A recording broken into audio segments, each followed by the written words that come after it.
Thank you, Mr. Chairman. Congratulations, Mr. Park, and thank you for telling us a bit about your background. I understand your mother is here, so welcome to her. I, too, was raised by a single mother, so I certainly know what kind of challenges she faced.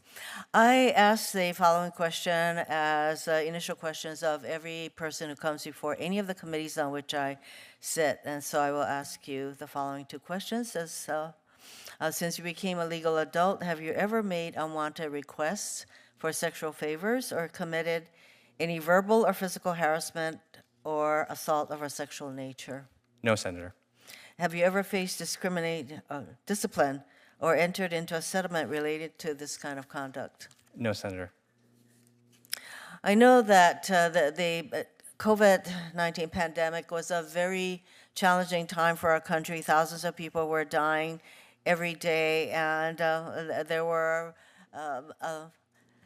governors who were issuing various kinds of executive orders, and you've been asked some questions about some of the litigation that you were involved in or cases you were involved in. But I'd like to just turn to one case that we have not heard about, and it's the one in which you represented the state against an emergency petition asking the North Carolina Supreme Court to order the blanket release of individuals with serious medical conditions from state prison, regardless of the crimes that put them there. You successfully argued against that relief.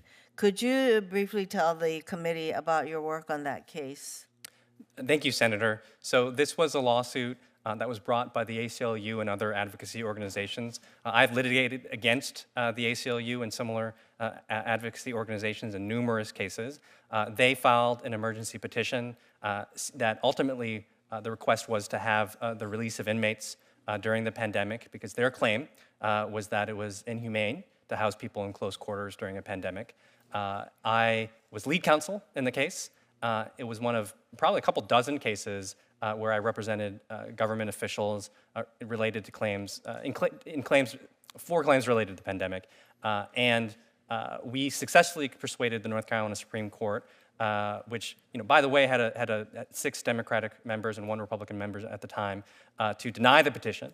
And our main argument was that these claims, if successful, would have posed an undue risk to public safety. And therefore, however sympathetic we were to the situation that the prisoners were in, it was outside the bounds of judicial authority. Thank you. I did want to give you that opportunity because I think there are some here who would think that you would have taken the side of ACLU in that situation, but you did not. Public safety was a primary concern for you. Along those lines, you have an extensive background defending, promoting, and even helping to draft state laws that protect children from sex offenders. Could you tell the committee about that work and its importance to you? Thank you, Senator. I have been very privileged to have been leading the defense of many of our state laws and policies that are designed to curb and punish sexual abuse of children. So, for example, I am lead counsel in the Fourth Circuit in a case right now, representing the Attorney General and a group of district attorneys in a facial challenge to our sexual offender registration statute.